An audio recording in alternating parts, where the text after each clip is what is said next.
우리 하나님의 말씀 보시겠습니다. 오늘 우리가 나눌 말씀은요. 시편 51편 오늘은 16절, 17절 두 구절의 말씀을 우리 같이 읽어보신 후에 말씀 잠시 나누도록 하겠습니다.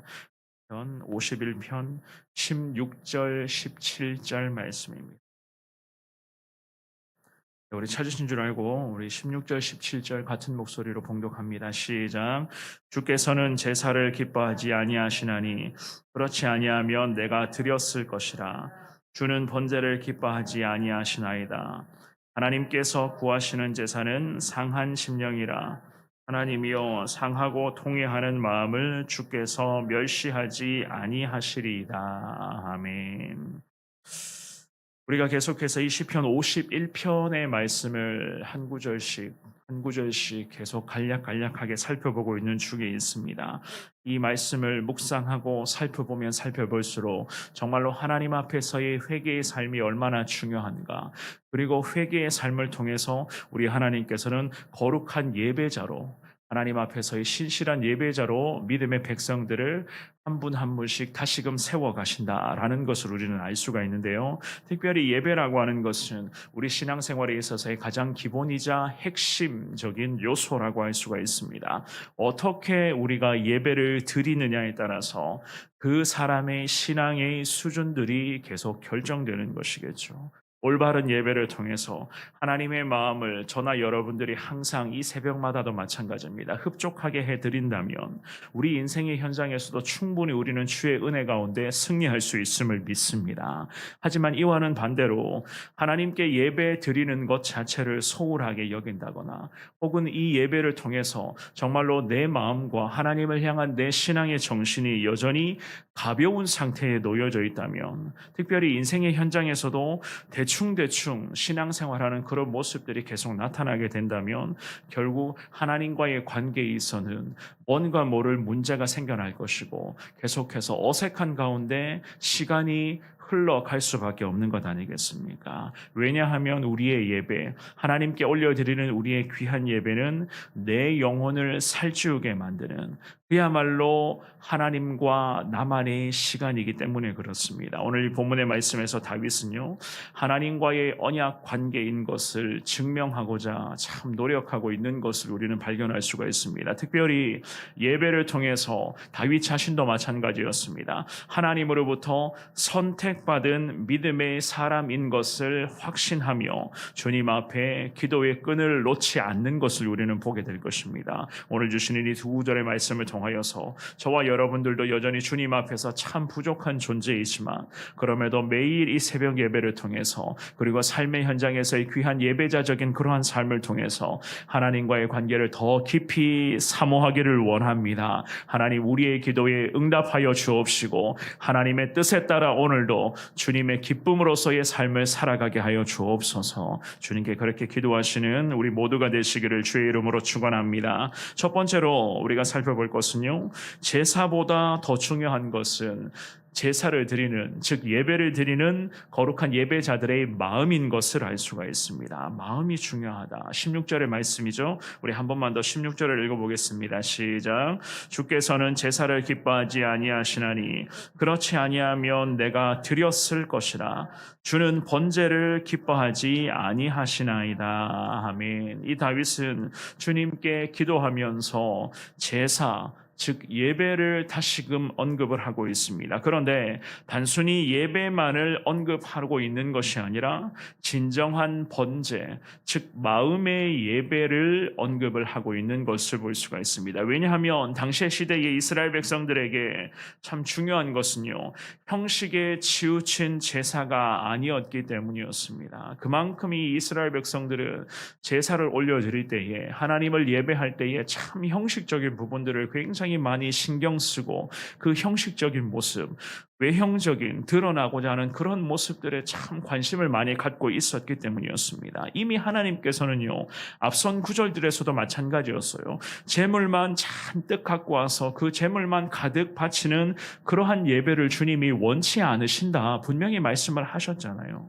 우리 하나님께서 이스라엘 백성들에게 항상 원하고 계신 것은 그 예배 드리는, 제사 드리는 그들의 마음, 즉 하나님을 향한 신앙의 정신이었습니다. 그래서 다윗은 이러한 모든 것들을 참고하여서 주님 앞에 기도하며 오늘 이 본문의 말씀을 통해서도 다시금 고백하죠. 주께서는 제사를 기뻐하지 아니하시나니. 이 말씀은 실제로 제사를 기뻐하지 아니하신다, 예배를 원치 않으신다는 그런 말씀이 아니라 마음이 온전하지 못하고 의식과 형식과 거칠에만을 중요시하게 생각하는 그들의 그러한 예배를 향한 그런 썩어져가는 그 정신을 주님이 지적하고 계신 것이었습니다. 형식만으로 채워진 제사를 매주마다 올려드려도 아무 소용이 없다는 이야기겠죠. 왜냐하면 형식과 거칠에만 치우쳐진 그런 제사, 그러한 제사만 있었지 정작 이스라엘 백성들에게는요, 예배자로서의 그런 삶과 예배자들이 갖추어야 될 주님을 향한 신앙의 정신이 아예 결여되어 있었기 때문이었습니다. 물론 이러한 주님의 그런 지적들은요, 다윗이라는 이 믿음의 사람에게도 반드시 해당되는 그러한 이야기였습니다. 왜냐하면 잘 아시는 것처럼 남의 아내를 범하였죠. 그리고 그 아내의 남편을 살인하기까지 했었습니다. 과연 예배자로서의 그런 삶에 전혀 어울리지 않는 그런 죄악된 모습들이 다윗 가운데도 자행되고 있었기 때문이었습니다. 그래서 이 믿음의 사람 다윗은 주님 앞에 철저하게 엎드리며 계속 기도의 끈을 놓지 않았습니다. 우리 주님은 형식에만 치우친 그러한 제사, 거칠에만 강조하는 그러한 예배를 주님이 원치 않으신다라는 그 마음을 깨달아 하나님의 사람 다윗은 계속 기도하고 있습니다. 특별히 오늘 본문을 통해서 이 믿음의 사람 다윗은 확신 갖고 고백합니다. 마음의 예배, 즉 하나님을 향한 진정성을 담은 그 예배를 우리 하나님이 기뻐하신다. 오늘 이 귀한 말씀 앞에 서 있는 저와 여러분들도 오늘 이 주신 말씀을 다시 한번 더 돌아보시면서 지금까지 하나님을 향한 나의 예배가 어떠했는가, 그리고 매일 새벽마다도 마찬가지예요. 예배를 드리고 난 후에 내가 삶의 현장에서 정작 모든 순간순간을 내가 어떻게 살아왔었는가, 사람들을 만나고 여러 가지 많은 일들을 오늘도 행할 것인데 오늘도 사람들을 만나는 그 과정 속에서 내가 상대방에게 어떠한 말을 해야 되며 내가 어떻게 행동을 해야 될 것이며, 또한 서 있는 그 삶의 영역에서 직장이나 학교나 내가 속한 그 여러 가지 공동체나 또한 우리의 가정도 마찬가지입니다. 내가 어떠한 말을 하며 어떻게 행동을 하며 내가 과연 하나님이 기뻐하시는 모습으로 내가 어떻게 해야지만이 오늘도 하나님의 마음을 흡족하게 해드릴 수 있을까, 주신 말씀을 통하여서 그 하나님의 마음을 깨달으시면서 부족하고 참 연약한 부분들이 많이 있지만 그럼에도 오늘도 하나님 말 한마디를 하더라도 하나님이 기뻐하시는 거룩한 예배자다운 그러한 삶을 살아가겠습니다. 행동 하나하나에 정말로 하나님의 거룩한 영광을 나타내고자 하는 그러한 모습으로 나아가겠습니다. 아버지 하나님, 오늘도 함께하여 주옵소서. 주님께 그렇게 기도하며 나아갈 수 있기를 주의 이름으로 축원합니다. 두 번째로, 통회하고 자복하는 마음으로 주님을 예배하셔야 합니다. 통회하고 자복하는 마음, 17절의 말씀입니다. 우리 같이 읽어보겠습니다. 시작. 하나님께서 구하시는 제사는 상한 심령이라. 하나님이여, 상하고 통회하는 마음을 주께서 멸시하지 아니하시리다. 아멘.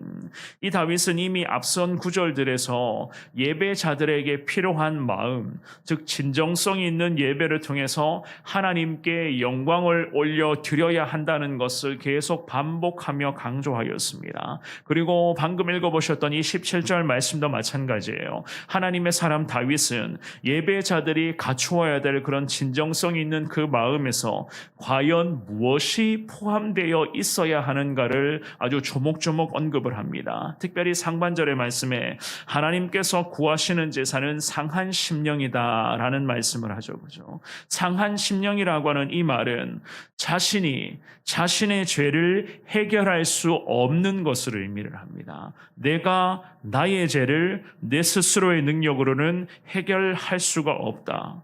전적으로 우리는 죄악 앞에 무능한 자인 것을 이 다윗이 인정해야 된다는 그러한 언급을 하고 있는 것이었어요. 하나님 앞에서 통회하며 자복하는 마음을 갖고 하나님만이 나의 모든 죄 문제를 해결해 주실 수 있는 분이시기에 주님 앞에 예배를 올려드릴 때마다 상한 심령으로 예배 드려야 된다. 상한 심령으로 예배에 임하면서 이 귀한 예배를 통해서 하나님 나를 불쌍히 여겨달라. 내가 어제까지의 삶에 있어서 이러이러한 여러 가지 죄를 범했는데 하나님 이러한 죄악된 모습을 가지고 이 새벽에 주님 앞에 예배 올려드립니다. 하나님 그럼에도 이 예배를 통해서 우리의 그런 어제까지 범했었던 모든 죄를 주님이 깨끗하게 다 사하여 주옵시고 정말로 오늘 이 귀한 시간을 통해서 다시 한번 십자가 보혈의 능력을 사모하며 정결하고 성결하게 살아갈 수 있는 이 하루가 되게 하여 주옵소서. 이러한 마음으로 주님 앞에 예배 드려야 한다고 말씀하는 거예요. 그것이 바로 상한 심령입니다. 하나님 앞에서 통회하고 자복하는 그 마음으로 주님을 예배하라. 그야말로 주님 보시기에 겸손함을 갖추는 예배를 올려드릴 것을 권면하고 있는 것이었습니다. 게다가 이 다윗은요, 오늘 본문의 17절의 하반절에도 이런 고백을 합니다. 하나님이여 상하고 통회하는 마음을 주께서 멸시하지 아니하시리이다. 상하고 통회하는 마음. 상하고 통회하는 마음이란 철저히 자신의 죄를 뉘우치고 반성합니다. 하나님 제가 정말 잘못했습니다. 하나님 제가 어제 이 말 한마디를 통해서 참 많은 사람들에게 상처를 준 적이 있는데 정말 하나님 잘못했습니다. 제가 어제 살아가면서 이러한 행동으로 주변 사람들에게 참 많은 아픔을 주었는데 하나님 제가 정말 어리석었습니다. 불쌍히 여겨 주십시오 라고 하는 주님을 향한 간절함이 있어야 한다는 이야기예요. 그만큼 이 믿음의 사람 다윗은 비탄과 절망 속에 시간을 보내고 있었지만 그럼에도 하나님의 은혜, 우리 주님의 거룩한 긍휼과 자비를 사모하며 애절한 마음으로 주님 앞에 철저하게 엎드렸습니다. 우리 주님께서는 긍휼과 자비하심의 하나님이시기 때문에 저와 여러분들도 마찬가지입니다. 날마다 절망과 비탄함에 빠져 있는 것을 주님은 원치 않으시는 하나님이시잖아요. 그렇기 때문에 오늘 본문에서 다윗에게 하나님은 긍휼을 베풀어 주셨고 지금의 시대에 믿음의 사람으로 살아가기를 간절하게 원하고 있는 우리 모두에게도 마찬가지입니다. 순간순간의 죄를 범하고 말 한마디 한마디 행동 하나하나를 통해서 참 하나님의 마음을 아프게 하는 우리들이지만 그럼에도 주님 앞에 철저하게 엎드리며 주의 긍휼을 사모할 때에 하나님께서는 우리의 영과 육이 온전히 회복될 수 있도록 매 기도하는 시간마다 예배드리는 시간마다 주님께서는 우리 모두에게도 귀한 하나님의 은혜를 허락하여 주시는 하나님이신 줄 믿습니다. 이 믿음의 사람 다윗은 이러한 하나님을 확신하고 있었기 때문에 완전히 주님 앞에 엎드리며 회개의 기도를 계속 주님께 올려드리고 있었던 것이었습니다. 사랑하는 여러분, 저와 여러분들은 명백한 하나님 앞에서의 죄인들입니다. 영락 없는 죄인들이에요. 이 시편 51편의 말씀을 살펴보면서 우리는 계속 새벽마다 깨닫는 중에 있잖아요. 나는 주님 앞에서 연약한 죄인이라고 하는 그 사실을 말입니다. 죄인들에게 필요한 것은 무엇입니까? 우리가 주님 앞에서 죄인인데 죄인에게 필요한 것은 우리 주님의 거룩한 은혜와 주님의 긍휼이요 십자가의 거룩한 보혈의 능력이 항상 우리 가운데 필요한 것 아니겠습니까? 십자가의 그런 숭고한 보혈의 능력, 그 보혈의 은혜가 우리에게는 매 순간 필요하다는 것. 오늘도 이 사실을 주님 앞에서 깨달으시면서 예수 그리스도의 거룩한 십자가 보혈의 능력을 허락해달라. 주님께 간절하게 매달리며 기도하시기를 바랍니다. 그러면서 오늘 하루 살아가시면서도 마찬가지예요. 나를 돌아보시고 항상 하나님이 나를 바라보고 계신다는 이 사실을 놓치지 말고 주님 앞에서 그럼에도 주님의 기쁨으로 살아가겠다. 하나님 앞에 그렇게 기도하시며 오늘도 주님의 뜻에 따라 온전히 순종의 삶을 잘 살아가시는 저와 여러분들의 귀한 오늘 하루의 삶이 다 될 수 있기를 주님의 이름으로 축원합니다.